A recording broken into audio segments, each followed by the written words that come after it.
네, 안녕하십니까, 이성우입니다. 오늘 설명드릴 상황은 이제 지난 시간에 앞에 첩첩산중이어 가지고 상당히 힘이 들다. 가지고 있는 불필요한 거는 버리고 먼 길 갈 준비를 해야 된다. 그동안 회사에 관행적으로 남아있던 악습이라든지 낭비라든지 이런 거 없애는 것을 갖다가 얘기했죠. 그러면은 이제 저런 상황을 생각해 볼 수 있겠죠. 사장님들 입장에서는 진짜 경쟁자들하고 싸워서 이기려면 변화를 해야지 되겠고, 그 변화를 해야지 되는 거는 느꼈고 어떤 방향으로 가야 될지도 대충 감을 잡고 있는데 빨리 하고 싶겠죠.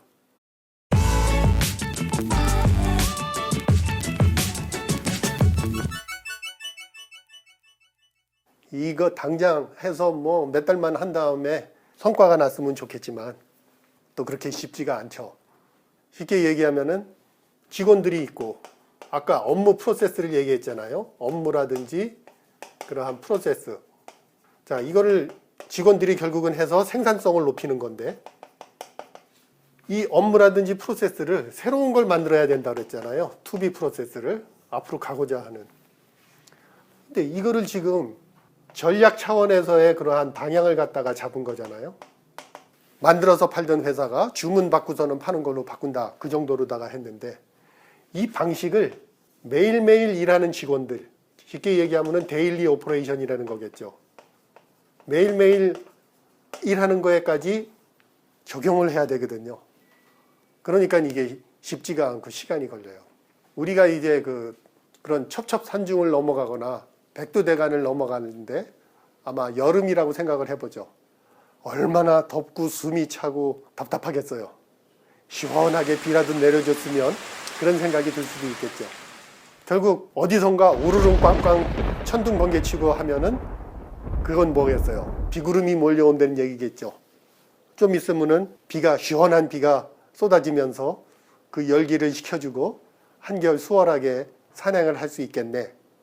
그런 상황하고 한번 비유를 해보죠. 그러면 천둥 번개는 언제 생기느냐? 결국은 지상하고 하늘하고 플러스 마이너스가 잘 균형을 이루지 못했을 때, 그것을 균형을 이루기 위해서 번개를 치고 벼락이 떨어지고, 그러면서 이제 대지에 에너지를 공급하는, 그걸 자연현상이라고 얘기하거든요. 균형이 안 맞는 거예요. 직원들이 여지껏 하던 일하고 다른 새로운 걸 갖고 와야 돼요. 이 새로운 걸로다가 직원들을 정신을 차리게 하고 알도록 해야 되거든요. 교육을 시켜야 되겠죠. 그 다음에 방법을 알려줘야 되겠죠. 그래야 이 사람들이 뭘 할지를 알게 되겠죠. 그래야 이제 이 일들이 균형을 이루거든요. 혁신이나 이런 변화를 일으킬 때 맨 처음 하는 게 교육, 개념을 이해시켜줘야 되니까 이 과정을 또 거쳐야지 되거든요.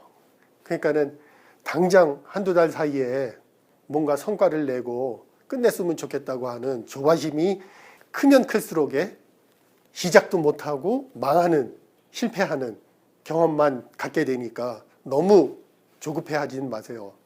몇십 년을 해왔던 게 한두 달 만에 바꿀 수 있다고 하면은 그건 오히려 더 이상한 거겠죠. 그러면은 이렇게 변화를 갖다가 준다고 할 때, 혁신을 한다고 할 때 이러한 방법 이런 거 중심으로다가 많이 설명을 할 거 아니에요. 옛날에 품질 얘기하면은 QC라고 해서 퀄리티 기법을 갖다가 교육을 시켰었고, 그 다음에 최근에 들어서는 제너럴 일렉트릭에서 식스 시그마라는 걸 했었죠. 그 다음에 아까도 얘기했지만 ERP 같은 업무 시스템을 할 때는 프로세스 이런 것들을 갖다가 교육을 시켰어요.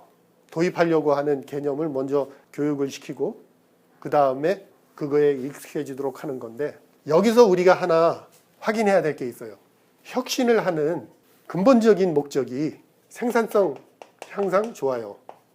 숨어있는 목적이 있어요. 인재 양성으로 보시면 돼요.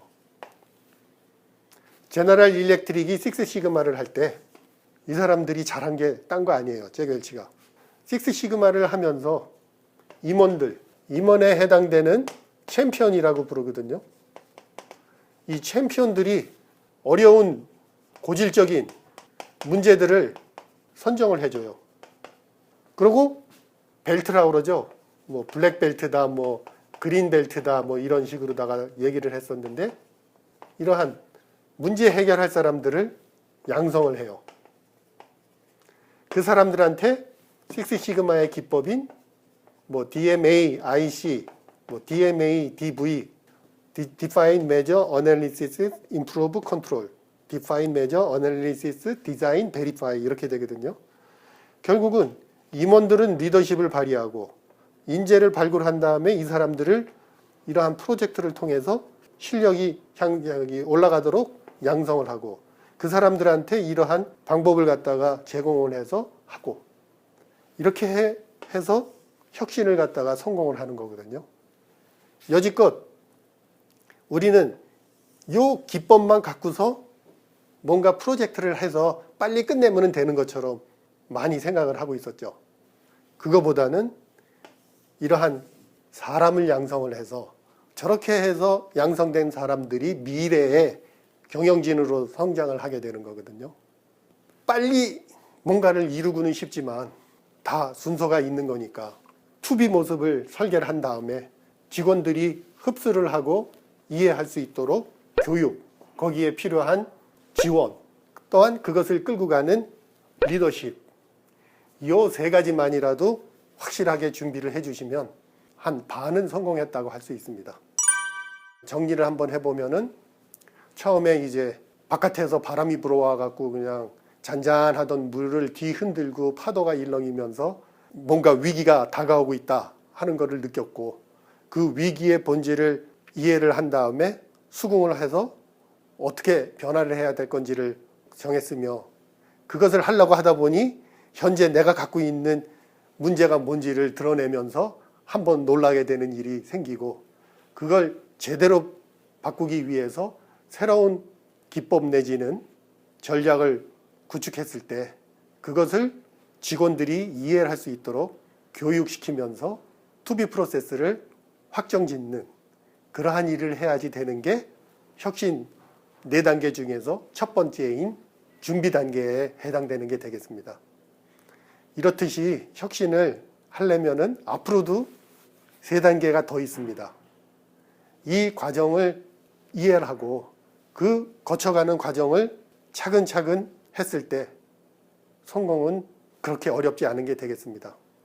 세계적인 경쟁력을 갖고 있는 성공한 회사들을 보면은 이게 20년이 걸렸어요.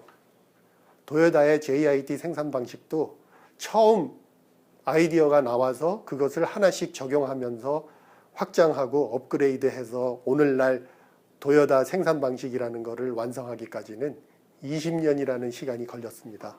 좀 더 인내심을 가지고 회사의 기초 체력을 튼튼히 하면서 지속 성장 가능한 발판을 마련하는 게 바로 이러한 혁신, 변화를 진행하는 것이니까 너무 조급하게 서두르지 마시고 하나씩 진행을 하면서 그것을 체질화시키고 내재화시키시면은 그 다음서부터는 자연스럽게 굴러가게 되어 있습니다. 그 과정을 거치지 않고 건너뛰었을 때는 언제고 다시 원위치해서 또다시 시작을 해야지 되는 악순환이 기다리게 되는 것이니까 이 점을 염두에 두시고 변화를 갖다가 어떻게 준비하면 되는지 한번 되새겨 보시기 바랍니다. 이상 마치겠습니다.